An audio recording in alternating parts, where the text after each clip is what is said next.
meio do louvor a Deus é algo muito precioso para o Senhor. Trata-se de comparecermos diante do nosso Pai Celestial com gratidão e louvor transbordando para Ele. Não oraremos em favor de necessidades específicas que porventura tenhamos. É um tempo especial para expressar nossa gratidão ao Pai. O Salmo 91:3 diz: Tu és o Santo, entronizado entre os louvores de Israel. No original hebraico, o vocabulário louvores significa que Deus habita o trono de louvores. À medida que louvamos a Deus, o Espírito de Deus aproxima-se para habitar no meio dos nossos louvores. Quando não conseguimos orar até conseguir a resposta, ou tocar em Deus pela fé, ou quando estamos em agonia, ou sobrecarregados pelos fardos da vida, se tão somente começássemos a louvar a Deus e continuássemos nesse louvor, as forças que oprimem o nosso coração seriam tiradas de cima de nós e nos sentiríamos livres em nosso espírito para louvá-lo sem impedimento. Louvar e orar são muito importantes para nós como filhos de Deus e também para Deus. Depois de os filhos de Israel terem marchado em redor dos muros de Jericó 7 vezes em seguida, Josué mandou o povo gritar louvores. Enquanto todos gritavam e louvavam a Deus, os muros de Jericó caíram. Quando Paulo e Silas, presos no calabouço interior da prisão, louvaram a Deus, a terra tremeu e as portas da prisão se abriram. O louvor a Deus traz a sua grandiosa obra para o nosso meio. O que faremos para louvar a Deus e como louvaremos a Ele? Em primeiro lugar, devemos saber quem Ele é e o que faz, e assim louvá-lo à altura. Ele é onisciente, Ele é onipotente, Ele é onipresente. Ele criou os céus e a terra e tudo quanto neles há. Ele é grandioso, Ele é glorioso. Devemos louvar a sua grandeza. Ele é santo, Ele é justo, Ele é amoroso. Podemos dar graças a Deus pela sua bondade. Devemos lembrar-nos da sua graça que nos foi dada e louvá-lo. Ele nos deu o seu Espírito Santo a fim de que possamos viver uma vida santificada. Ele nos cura. Ele nos tirou a maldição e nos deu as bênçãos de Abraão. Ele nos livrou da morte e do inferno e nos deu a vida eterna. Devemos louvá-lo por tudo. Ele opera em nós para deixar-nos com bem-estar e saúde à medida que nosso espírito é vivificado mediante Jesus Cristo. Ele nos deu vida mais abundante. No decurso da nossa vida, temos recebido inúmeras de suas maravilhosas benevolências. Quando passávamos pelas aflições e sofrimentos da vida, Ele nos livrou fielmente e continuamos vivendo nas suas bênçãos abundantes. Devemos relembrar com louvor essas muitas bênçãos, lembrando-nos da sua bondade em nosso passado e esperando a sua bondade para o restante de nossa vida.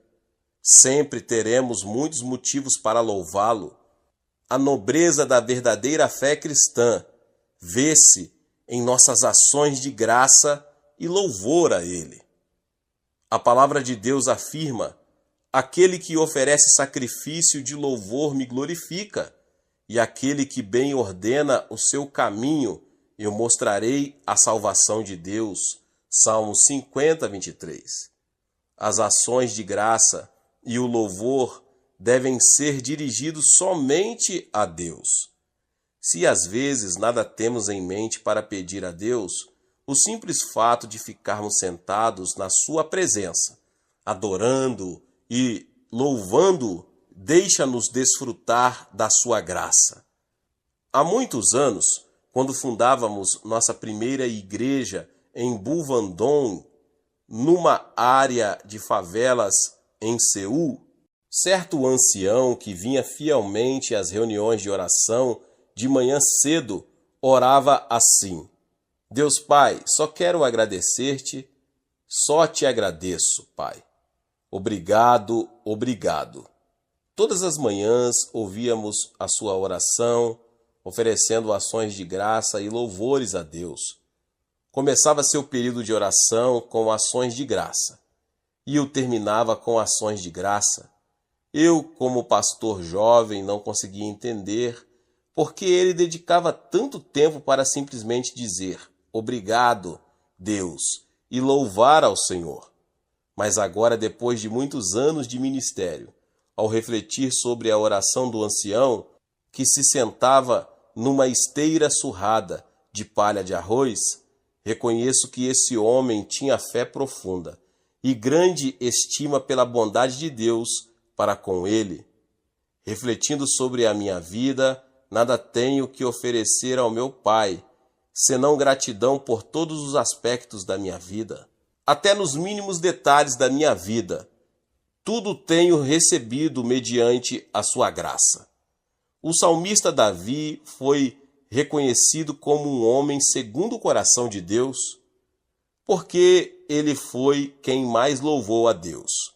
Ele deixou-nos muitos salmos de louvor para que os entoemos também.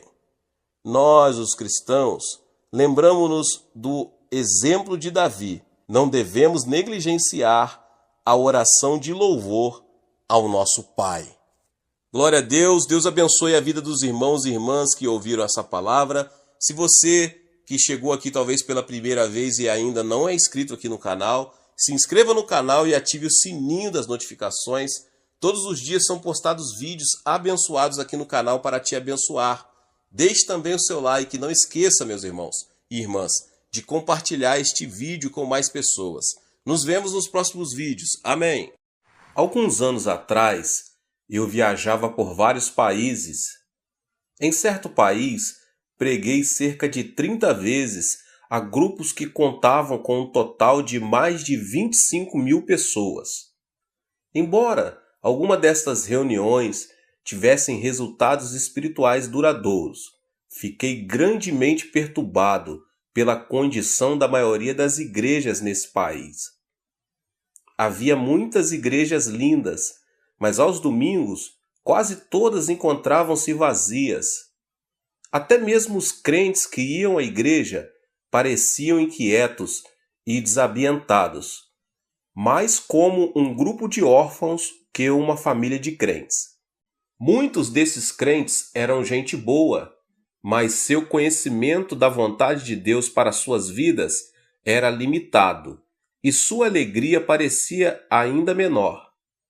Haviam parado de permitir que Cristo vivesse e vibrasse em suas lidas diárias. Perderam de vista a necessidade de experimentar a Deus diariamente. Uma vez que Deus não era uma realidade vibrante em seu viver diário, todos os problemas pareciam maiores. Não estavam continuamente sintonizados com a voz que lhes daria a direção correta. Iluminavam suas vidas cristãs com uma lâmpada de 40 watts. Embora o poder de Deus lhe desse eletricidade suficiente para iluminar seu mundo todo. E tal acontece, muitas vezes, com cada um de nós. Nós, os crentes, temos ouvido com frequência a respeito da graça de Cristo. Esta palavra tinha um conteúdo vivo no começo de nosso viver como crente. Embora ela ainda agrade ao ouvido, há muito ela tem se tornado apenas uma expressão teológica. No grego, graça é charis. Quando os gregos mais experientes veem um lindo cenário, uma montanha alta e verde com regatos cristalinos, dizem cariz.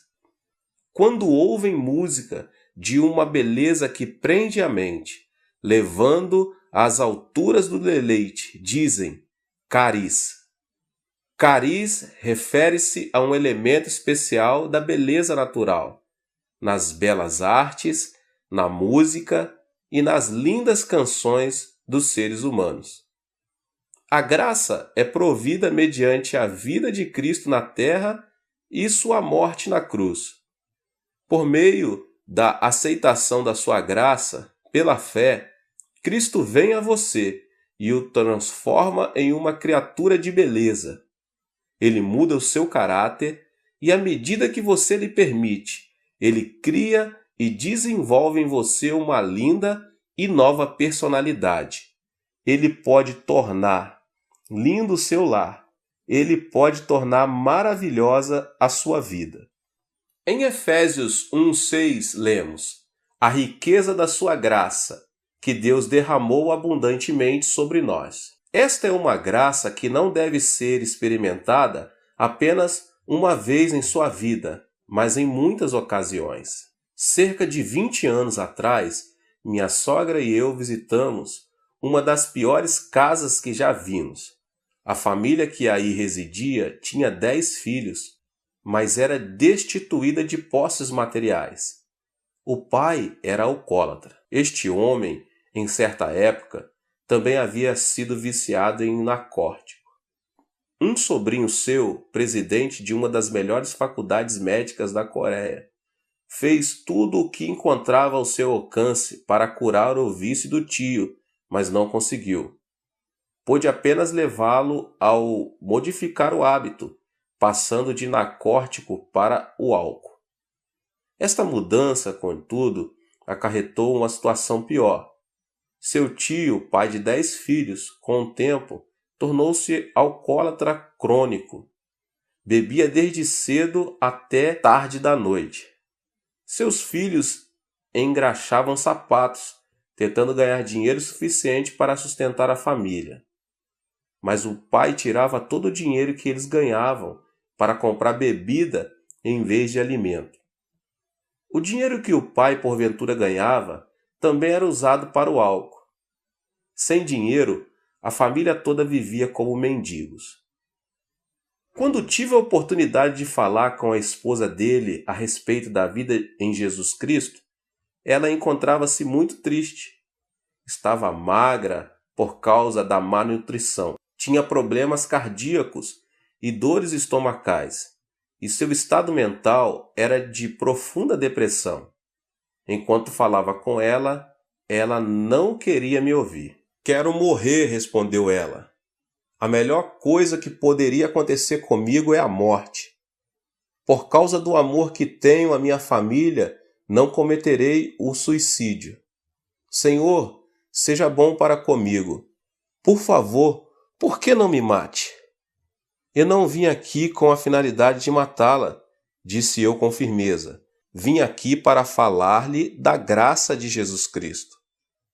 "Mas ir para o céu não me importa", respondeu ela. "Não me preocupo com o inferno. Tenho vivido no inferno em minha vida por muito tempo."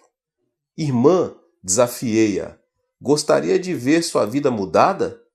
Gostaria de ver seu marido transformado? Gostaria de ver Cristo entrar em seu lar e tornar um lugar belo?" "Ah, isso não é possível", exclamou ela. E respondi: "Jesus Cristo veio a fim de dar-lhe sua graça, um dom, e para ganhá-lo você não precisa pagar nada. Ele disse que sua graça seria suficiente para suprir todas as necessidades. Cristianismo é mais que belos ensinos, mais que mera religião. Quando a pessoa se torna crente, Jesus Cristo entra em sua vida e dá-lhe sua graça. Ele a torna linda." Ela ouviu minhas palavras com interesse e começou a ir à igreja. Logo saiu de sua depressão. Deus curou-lhe as dores estomacais e os problemas cardíacos. Ela decidiu ser crente e tornou-se uma pessoa linda. Sua personalidade foi transformada pelo poder de Cristo. Desta época em diante, minha sogra e eu oramos com ela para que seu marido fosse liberto do alcoolismo.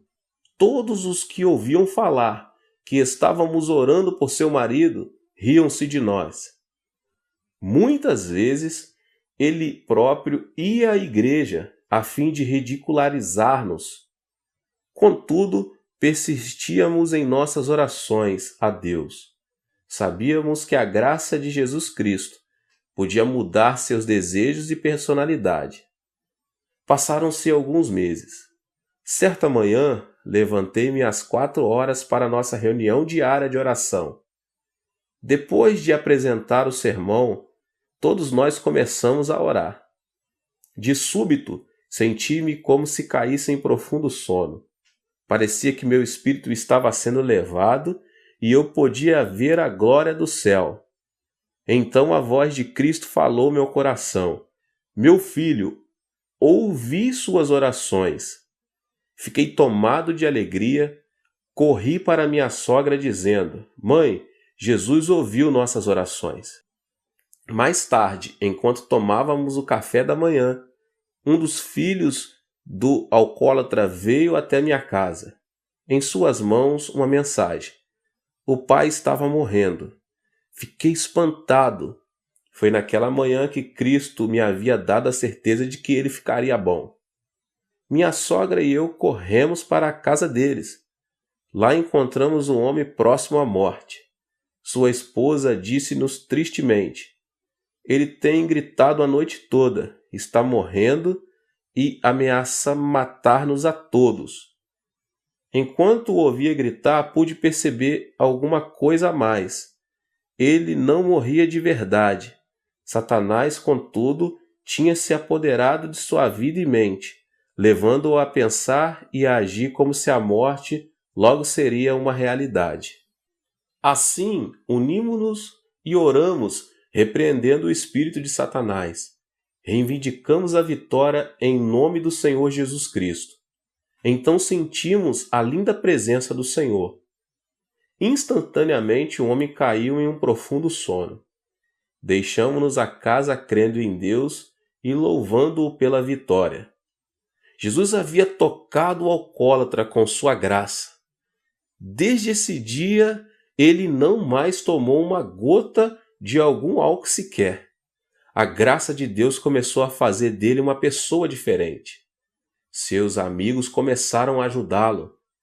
Certo amigo deu à família um saco de arroz e o pai trouxe-o para casa em vez de vendê-lo a fim de comprar bebida.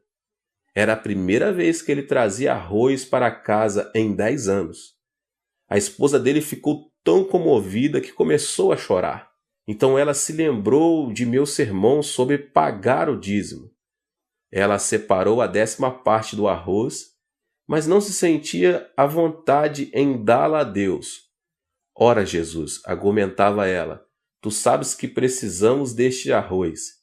Compreenderás se não dermos o dízimo dele. Assim, ela colocou a 10ª parte do arroz de volta no saco. De novo, porém, lembrou-se do princípio divino do dízimo e novamente tirou um 10º. Depois de algum tempo, despejou o arroz de volta no saco. Era grande sua luta interior. Às 4 horas da manhã seguinte, com grande esforço, ela separou a 10ª parte do arroz novamente. Saiu de casa e começou a andar a caminho da igreja. Enquanto andava, lágrimas inundavam-lhe os olhos. Não podendo ver a estrada com clareza, tropeçou e caiu muitas vezes. Finalmente chegou para as orações matinais, toda suja e triste. Entregou o arroz, caiu ao chão e chorou. Ela parecia tão triste que me deu vontade de dar-lhe o arroz de volta, mas não o fiz. Ela tinha que aprender os princípios básicos da vida cristã. Tinha que aprender a experimentar a graça de Cristo diariamente. Então oramos juntos e abençoei-a em nome de Jesus. Um mês mais tarde, ela veio correndo à nossa casa. Pastor, pastor, exclamou ela, Aconteceu um milagre. O que aconteceu? Perguntei. Ela respondeu alegre. Temos comido daquele saco de arroz por mais de um mês. Esta manhã meu marido perguntou-me como é que eu conseguia alimentar a família com um único saco de arroz. Ele já durou por mais de um mês. Fomos à sua casa para verificar o fato. Havia exatamente 1/10, a quantia de seu dízimo restante no saco. Toda vez que ela tirava um pouco de arroz para cozinhar, 1/10 sempre permanecia. O milagre continuou até seu marido comprar outro saco de arroz. Assim que comprou outro, o primeiro se esvaziou. A graça diária de Cristo também começou a operar em seu lar. Por causa da pobreza da família, todos os filhos trabalhavam arduamente o dia todo. Então os filhos começaram a frequentar a escola. Hoje o marido é ancião da igreja. 2 dos seus filhos são pastores, cada um deles com um lar cheio da beleza de vidas dedicadas a Cristo. Esta família inteira aprendeu a importância de experimentar a graça de Cristo diariamente. Há 4 palavras na língua grega para expressar diferentes tipos de amor. Uma palavra é eros. Este é o tipo de amor que sentimos pelo sexo oposto. Amo muito a minha esposa e ela também me ama. Quando me encontro fora, em viagem evangelística no exterior, procuro escrever-lhe uma carta todos os dias. Contudo, posso perceber alguns sentimentos egoístas em nosso amor, pois há momentos em que desejo que ela me ame ainda mais do que a amo. Há ocasiões em que ela deseja receber mais amor do que oferece. De modo que, em certas oportunidades, discutimos. Discussões essas que nascem de uma luta pelo poder, em vez da estabilidade do amor abnegado. Estou no Ministério da Palavra por mais de 2 décadas. Durante este período, tenho aconselhado muitos casais com problemas conjugais. A maioria desses problemas foi causada por amor egoísta e autocentralizado. O amor de Deus é diferente. O seu não é o amor egoísta eros. Outra palavra para amor é filéu. Este é o tipo de amor que existe entre amigos. O amor dos amigos é menos egoísta, mas ainda há restrições. Enquanto a pessoa tem abundância e prosperidade, ela terá muitos amigos, mas no momento em que chega o fracasso nos negócios ou outras dificuldades, muitos amigos, um a um, a deixam. O amor filéu também falha ao enfrentar problemas. Storge é uma terceira palavra grega para amor. Este é o tipo de amor entre os pais e os filhos. Esta espécie de amor envolve um tipo diferente de dedicação. Durante a Guerra Coreana, muitas pessoas foram para Busan, no extremo sul da Coreia. A maioria das pessoas que viviam aí, minha cidade natal, eram muito pobres, com escassamente o necessário para cada dia. Era quase impossível conseguir trabalho. Desesperados pela falta de alimento, até mesmo roubávamos. Quando os soldados norte-americanos começavam a transportar carvão do porto de Busan, muitos meninos como eu subíamos nos vagões como formigas famintas. Roubávamos carvão suficiente para vender a fim de comprar alimento e roupa para passar uma pequena porção do severo inverno. Certo dia, um grupo de refugiados subiu num trem de carga para roubar carvão. Um militar norte-americano correu para eles gritando que descesse. Apavorados, pularam fora do trem. Um menino de 7 anos de idade encontrava-se no grupo que fugia. Ele começou a correr com o restante do grupo, mas viu um pouco de carvão caindo debaixo do trem. Entrou, arrastando-se debaixo do trem para retirá-lo. No momento em que ele alcançava o carvão, o trem começou a mover-se. As pessoas que estavam por perto gritaram, mas ninguém ousou salvar o garoto. Então, um senhor de meia idade correu para debaixo do trem. Com o impulso de sua força, ele empurrou a criança para fora, jogando-a de cima dos trilhos. Mas o homem já não estava seguro. A seguir, ouvimos o ruído dos ossos do homem, quebrando-se à medida que as rodas de aço estraçalhavam-lhe o corpo. O homem deu a vida por aquele menino. Era seu pai. Tal é o amor de pais cuidadosos. O amor estorge. Leva os pais a ações heróicas. É um maravilhoso tipo de amor, mas ele também tem seus limites. É um amor limitado aos pais e aos filhos. Na língua grega, o amor de Deus é ágape. Ágape é diferente de eros, diferente de filéu e diferente de storge. Ágape é um amor incondicional, o amor de Deus mostrado mediante a vida de Cristo e de sua morte na cruz do Calvário. Deus não nos ama porque podemos dar-lhe algo de volta. Ele não nos ama porque podemos passar horas alegres de amizade com Ele. Ele não nos ama porque tenhamos alcançado algum ponto de perfeição humana. Deus nos ama sem condições.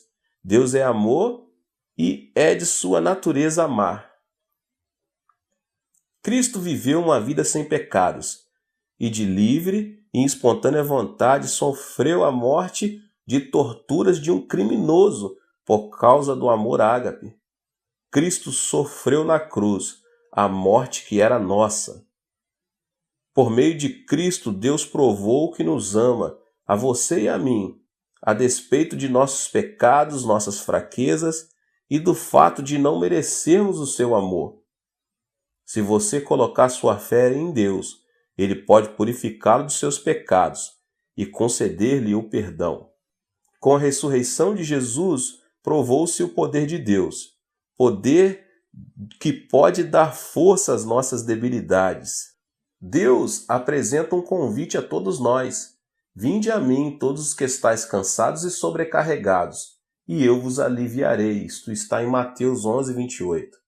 O amor de Deus é amor para hoje, amor pelo qual você e eu podemos viver. Jamais tenha dúvida de que você é profundamente amado por Deus. Você tem a habilidade e o privilégio de falar diariamente com Ele, diretamente com Ele também. Não se preocupe com os pecados passados. Deus pode conceder-lhe perdão mediante a fé em Cristo. Não se preocupe com os seus fracassos. Deus pode dar-lhe a força para vencer e ter sucesso. Não se preocupe com suas insuficiências. Mediante Cristo você é fortalecido. Não se preocupe com suas frustrações. Deus mostrou que a frustração última, a morte, é impotente perante sua vontade. Grande parte da Bíblia ocupa-se com o relato do amor de Deus ao homem. Leia-a diariamente e deixe que ela fale do amor de Deus a você.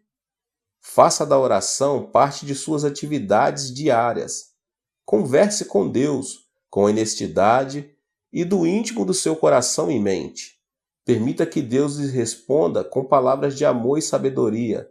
Deus o ama profundamente. Paulo termina a segunda carta aos Coríntios com estas palavras: a graça do Senhor Jesus Cristo e o amor de Deus e a comunhão do Espírito Santo seja com todos vocês. 2 Coríntios 13, 13. Nestas palavras, o apóstolo Paulo reconheceu a importância de experimentarmos a graça de Cristo e o amor de Deus. Ele também aponta o terceiro aspecto, a presença do Espírito Santo. Se parafrasearmos este versículo diretamente na língua grega, teríamos: a graça de Jesus Cristo e o amor de Deus estejam em vós mediante a comunhão do Espírito Santo. O Espírito Santo é o meio pelo qual recebemos a graça de Jesus e o amor de Deus. A palavra grega para comunhão neste versículo é koinonia, que significa companheirismo, a qual envolve 3 aspectos distintos.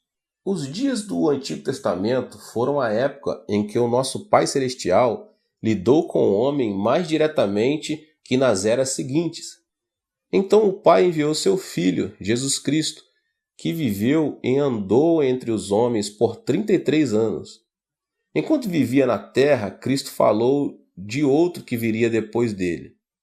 E rogarei ao Pai, e ele vos dará outro Consolador, a fim de que esteja para sempre convosco, o Consolador, o Espírito Santo, que o Pai enviará em meu nome. Esse vos ensinará todas as coisas, e vos fará lembrar de tudo o que vos tenho dito.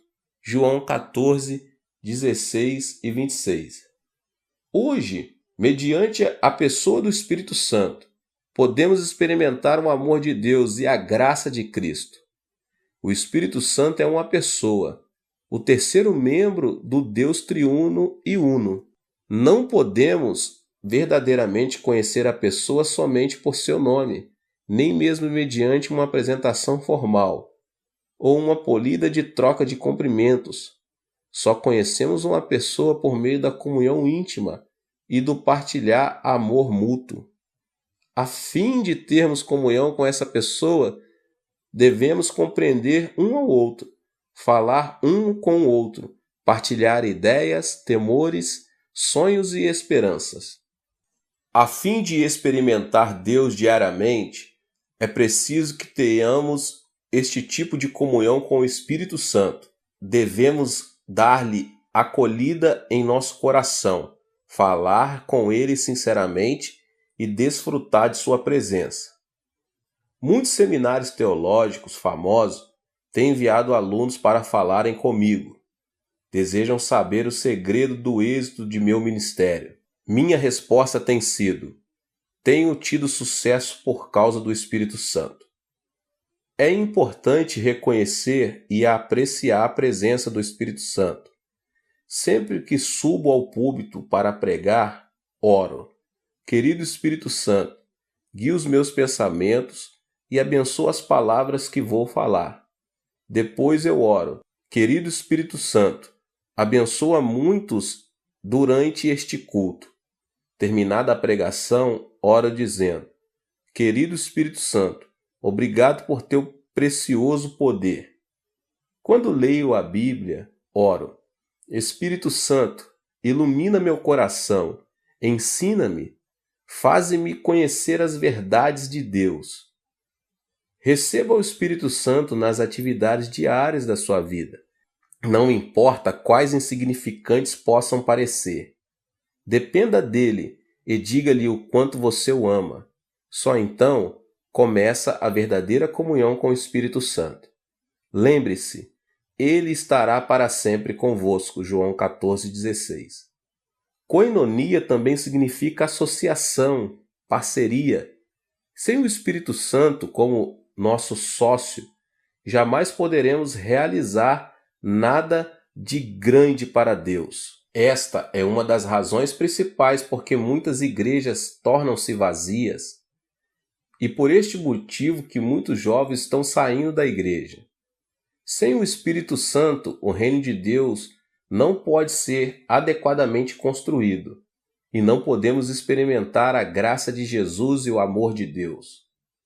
Quando vou a outros países, onde falam uma língua que não conheço, tenho de usar intérpretes a fim de comunicar-me com as pessoas. Falo em inglês e o intérprete traduz meus pensamentos e minhas palavras para a sua língua nativa. Em certo sentido, somos parceiros. Se esta parceria funcionar bem, o culto terá êxito. Se nossa parceria for rompida, as pessoas que nos ouvem não compreenderão a mensagem e o culto será um fracasso. Você já parou para pensar que pode ter existido fracassos espirituais em sua vida de fé? Fica a imaginar porque há pouco êxito em sua vida de oração? Você sabe por que os milagres não são abundantes em seu andar cristão? É porque você tem falhado em sua associação diária adequada com o Espírito Santo. Mas quando você, com sinceridade, convidar o Espírito Santo a entrar em sua vida, ele estabelecerá uma associação sobrenatural com você. Você então terá parceria no negócio de construção do reino de Deus. O Espírito torna-se seu sócio majoritário. Você passa a ser o sócio secundário. Se você não der ouvidos ao sócio principal, terá fracasso no construir o reino de Deus. É preciso que você peça que o Espírito Santo seja seu sócio principal. Ele tem estado com vocês, mas tem sido negligenciado, tem sido maltratado. Você deve dar-lhe boas-vindas e convidá-lo a entrar em sua vida cristã como sócio principal. Ele orará por você. Ele orará por meio de você. Ele viverá em você e negociará com você, tornando sua vida um êxito. O Espírito Santo deseja construir o reino de Deus mediante você.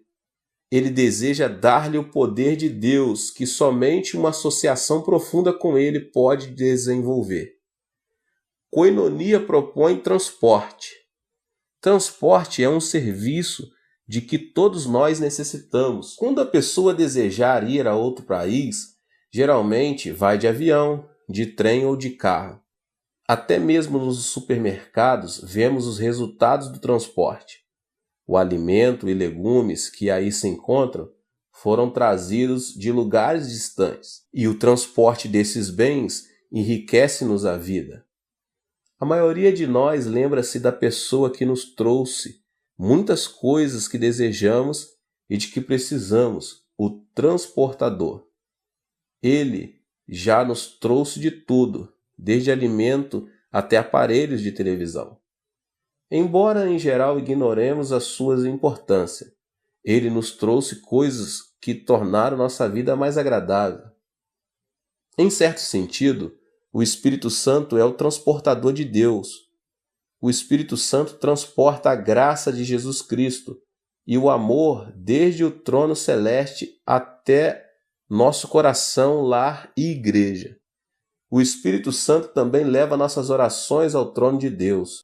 O Espírito de Deus está se movimentando constantemente entre Deus e você. Ele é o dom de Deus para você, o responsável para entregar aos que têm fé todos os dons de Deus, responsável pelas respostas a todas as orações baseadas na direção divina. Ele tem deleite em suas responsabilidades, pois é seu desejo obedecer à ordem do Pai. Para uma vida cristã de poder, é preciso que você experimente a Deus diariamente. Jesus Cristo deu-lhe a graça que o torna lindo. No termo cuidado de Deus, ele lhe deu o amor pelo qual viver. Mediante a comunhão com o Espírito Santo e a graça de Cristo, o amor de Deus pode ser seu. Faça do Espírito Santo seu sócio principal e deixe que o poder, a graça e o amor de Deus fluam livremente em sua vida. Experimente a Deus diariamente e permita que a vibração dessa experiência irradie para todos os que estão ao seu redor.